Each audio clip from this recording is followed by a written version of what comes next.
Aquella noche, sin saberlo, lo que comenzó como un entrenamiento habitual en el lago, pronto se convertiría en una experiencia que marcaría para siempre nuestras vidas.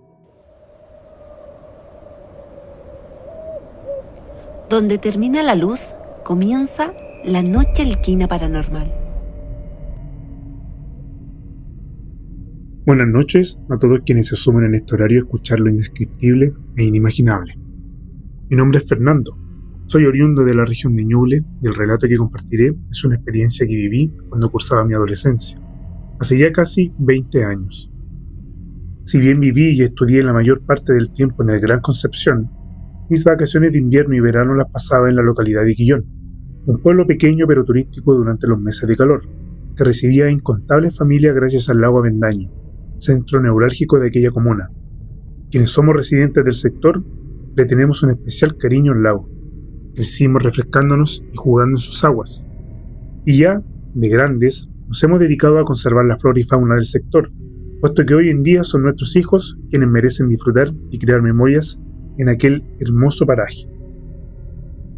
Hasta el día de hoy se conservan los rincones en los que, en nuestra adolescencia, solíamos encender fogatas, beber alcohol, compartir historias y planificar futuros encuentros durante el verano, teniendo por compañía el sonido de las cigarras y el manto estrellado sobre nuestras cabezas, cuando las reuniones eran nocturnas. Las fogatas cobraban gran relevancia, ya que si bien no hacía frío en aquellas noches de verano, el humo que desprendía el fuego espantaba a los siempre fastidiosos mosquitos. Como en toda localidad, la nuestra no estaba exenta de historias paranormales, mitos locales y leyendas propias del sector. Se hablaba de la mujer que cepillaba sus cabellos sobre una roca a mitad de la laguna.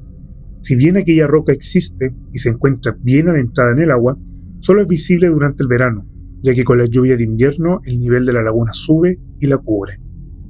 También escuchábamos el relato del toro que pastaba a orillas del lago. Un toro con cuerno de oro que, quien le viera, debía tomar valor, acercarse a él y frotarle los cuernos para tener un golpe de suerte monetario. Aún así, la historia que siempre me llamó la atención y me causaba mayor intriga era la relacionada con la gruesa cadena que estaba atada a un soporte de concreto y hierro a orillas de la laguna, adentrándose en su extensión y perdiéndose en las profundidades del agua. Se decía que aquella cadena abría una puerta bajo la superficie. Otros mencionaban que se encontraba anclada una vieja embarcación que se hundió en tiempos en los cuales nuestros abuelos eran niños. Pero los más ancianos del lugar afirmaban que era la atadura de una fiera salvaje que habitaba en la profundidad de aquel lago y que gozaba de salir por las noches a la superficie, alimentándose de los peces, patos y coipos de agua dulce que habitaban la laguna Avendaño. De todas esas historias, hubo una sola noche, en la que descubrí que algunas leyendas no son solo cuentos para asustar a los niños. Esta es mi historia. Como todos los veranos, acudía con mi familia a aquella localidad. Vivía esa parte del año en la casa de mis abuelos, quienes nos recibían con alegría, puesto que no era el único nieto que pasaba sus días ahí. Con mis primos formábamos un grupo numeroso, y éramos los responsables, en gran parte, de las reuniones. Asados a orilla del lago, noches de alcohol y conversaciones hasta altas horas de la madrugada. Del mismo modo, no todo era un hedonismo puro y duro. También usaba parte de mi tiempo en realizar deportes. Famoso es el kayak por la tranquilidad que presenta el lago para dicha práctica. En los veranos nos ejercitábamos con un grupo de amigos cercanos, pero que, a diferencia mía, eran oriundos de la localidad. Parra y Conejo, también protagonistas y testigos de mi relato. Durante aquel verano, tomamos la costumbre de destinar horas de la noche para ejercitarnos con los kayaks en el agua. Teníamos el permiso del instructor, puesto que sabía que éramos responsables y jamás tuvo queja ante la pérdida de algún remo o la avería de uno de los botes. Si bien no teníamos más de 20 años, del mismo modo que cuidábamos el lago en el cual nos recreábamos, también lo hacíamos con los implementos que beneficiaban a muchos jóvenes como nosotros en aquellos años donde aún estábamos lejos de la irrupción de los celulares inteligentes y el boom del internet. Muchas oportunidades gozamos cruzando el lago de punta a punta, sin importar que el dolor en nuestros brazos fuese acucioso y lacerante. Nada superaba la sensación de haber cubierto el trecho a la luz de las estrellas y, en ocasiones, la luna. Solíamos descansar a mitad de la laguna, lanzarnos al agua y refrescarnos del sudor y cansancio para luego retornar al centro de práctica y guardar los implementos. Destinamos un fin de semana para reunirnos y hacer una fogata acompañada del fiel chimbombo, bien entrada la noche. Era común en el grupo amanecer entre risas, alcohol, bromas e incluso baños en la laguna a altas horas de la madrugada. Aquella noche particular coincidió justamente con un entrenamiento que habíamos comprometido mis amigos y yo en el kayak, por lo cual decidimos informar al resto del grupo que llegaríamos directamente a compartir, dejando los botes a orillas del lugar donde nos coordinamos para disfrutar la partusa, o fiesta como solíamos llamarle. Aquella noche, sin saberlo, lo que comenzó como un entrenamiento habitual en el lago, pronto se convertiría en una experiencia que marcaría para siempre nuestras vidas. Lo que ocurrió en esas aguas bajo la luna llena no fue algo que pudiéramos haber anticipado, ni explicado fácilmente. «Vamos a la piedra, Feña». «¿Tan lejos? Hagámosla corta. ¿Quiere ir a la junta?» «Nah, si tenemos para rato ya», dijo Conejo. Y con esa breve conversación emprendimos la marcha hacia el centro del lago, aquel lugar en el cual se contaban innumerables leyendas y mitos. En mi mente no era temor lo que había. Si bien nuestra edad no era la de un adulto, ya habíamos dejado atrás todas aquellas suposiciones hechas para asustar a los menores. Por el contrario, quería llegar pronto a compartir con las amistades que hacíamos en los veranos. El agua estaba quieta, como de costumbre. El compás del remo nos acompañaba en aquella noche en la que no existía música en el celular. No había fotografías que tomar ni estados que presumir en redes sociales. Solo estábamos nosotros tres y la tranquilidad del lago y la oscuridad de la madrugada. Fue entonces, mientras remábamos en silencio, cuando un aullido lejano rompió la quietud. No provenía de la orilla ni de algún bote cercano. Era un lamento prolongado, solitario, perdido en la vastedad de la noche. Nos miramos brevemente, sin detener el avance, atribuyéndolo quizás a algún perro callejero. El primer indicio que algo estaba mal fue ver cómo, de un momento a otro, una neblina a ras de agua comenzó a levantarse. Espero que no me malinterpreten. Es un fenómeno natural el que describo. Sin embargo, es propio verlo durante el amanecer, cuando los primeros rayos del sol golpean la superficie y se forma aquella capa de vapor asemejando a neblina. En aquella oportunidad, aún eran las 2 de la madrugada, y no había luz alguna.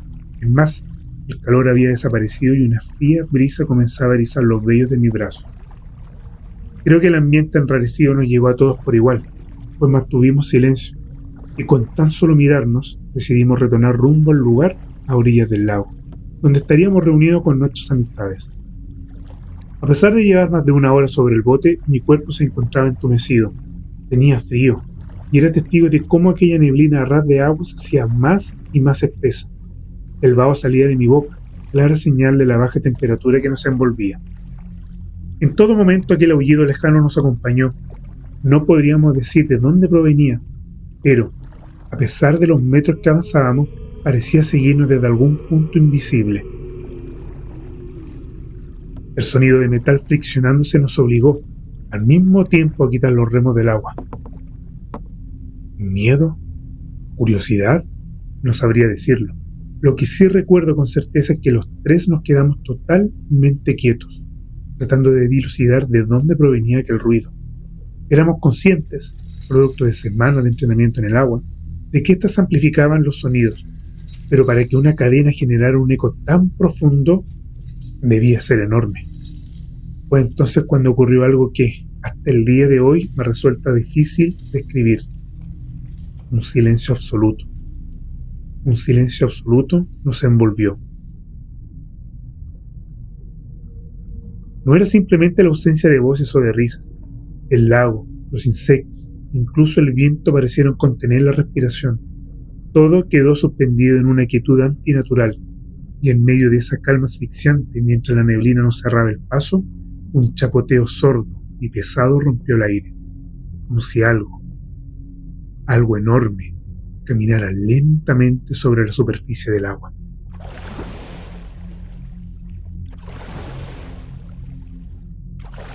Sumergimos de nuevo los remos y comenzamos a apresurarnos rumbo a nuestro destino. Sin embargo, ahora la neblina no solo venía acompañada del frío, un penetrante aroma a azufre impregnaba el ambiente, algo quemado, como si un madero hubiese ardido y luego alguien hubiese vertido agua sobre él. Oye, weón, algo anda mal. Tengo miedo. Parra. Oye, Parra, quiero puro llegar.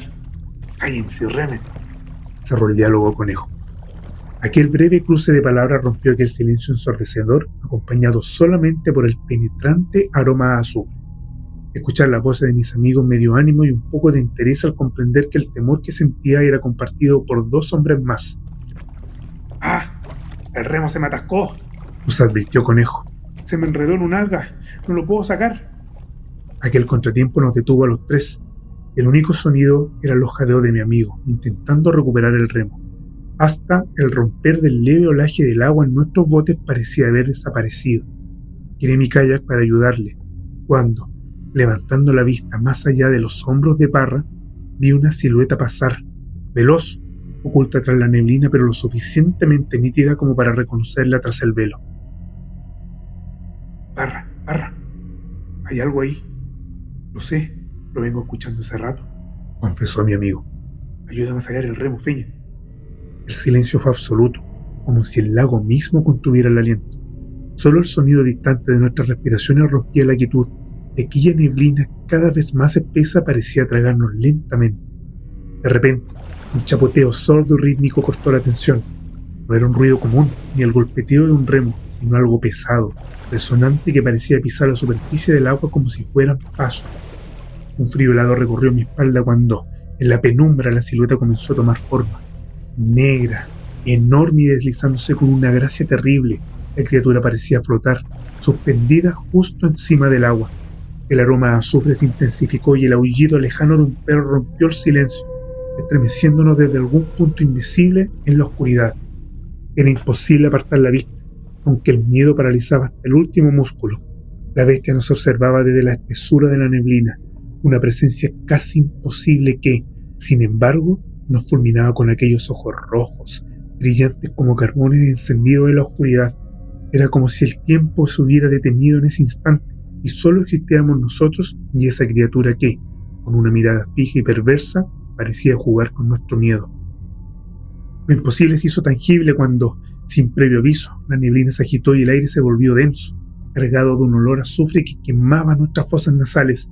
Los ojos rojos centellearon con más fuerza, amenazante, como 2 brasas que advertían un peligro inminente. Fue ese brillo infernal el que nos devolvió el valor suficiente para liberar el remo atrapado de Conejo. El silencio fue roto por nuestros jadeos entrecortados y el chapoteo pesado y acompasado de la bestia moviéndose con una agilidad imposible para su tamaño. Cruzaba por delante, luego estaba a un costado y en un abrir y cerrar de ojos se posicionaba detrás nuestro. Era como un juego macabro en el que éramos las piezas atrapadas en un tablero invisible, incapaces de escapar. Las lágrimas caían por nuestras mejillas mezcladas con sudor frío, un torrente de emociones en el que el terror se confundía con la adrenalina.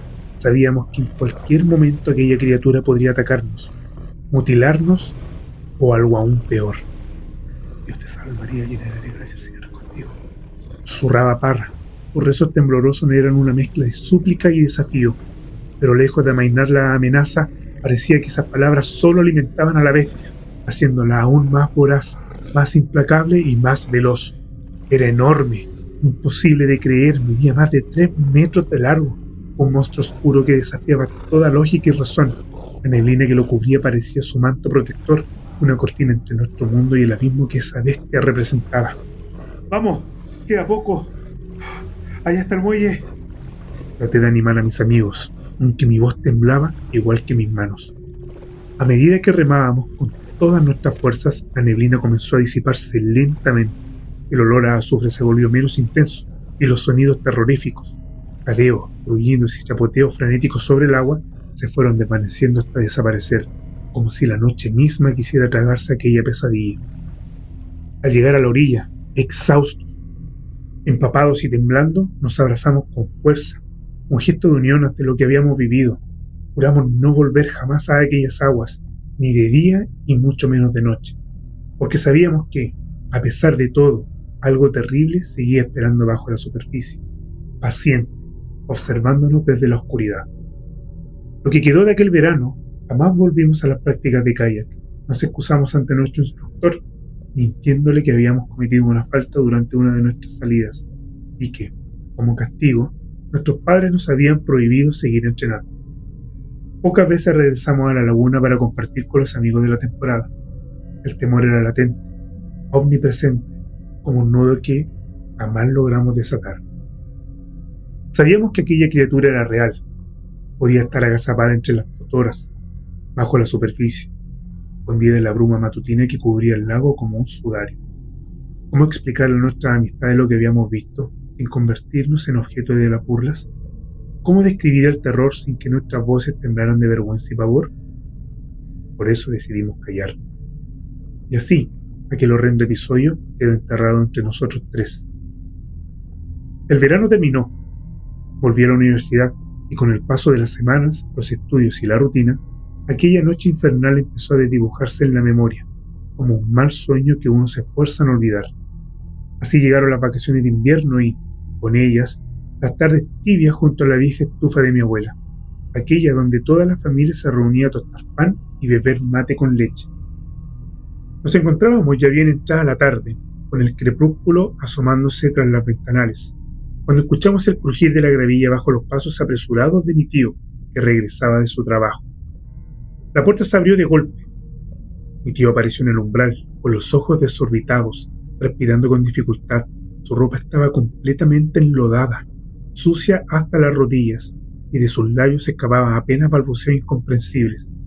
Durante unos segundos nadie pudo moverse. La estufa chisporroteaba, lanzando brasas al aire, y el mate humeaba en las manos temblorosas de mi abuela. La calma de la casa se quebró, y entendí, sin necesidad de palabras, que aquello no había terminado. Nos apresuramos a ayudarlo a entrar. Su cuerpo entero temblaba, no solo de frío, sino también de un terror que parecía aferrado a su piel como la mugre de sus ropas. Mi abuela lo cubrió con una manta mientras mi madre le ofrecía un mate caliente, pero él apartó la taza con brusquedad. Sus labios temblaban, tardó largos minutos en poder hablar. «La vi», murmuró finalmente, con la voz rasgada, como quien escupe una pesadilla. «Allá, en el agua».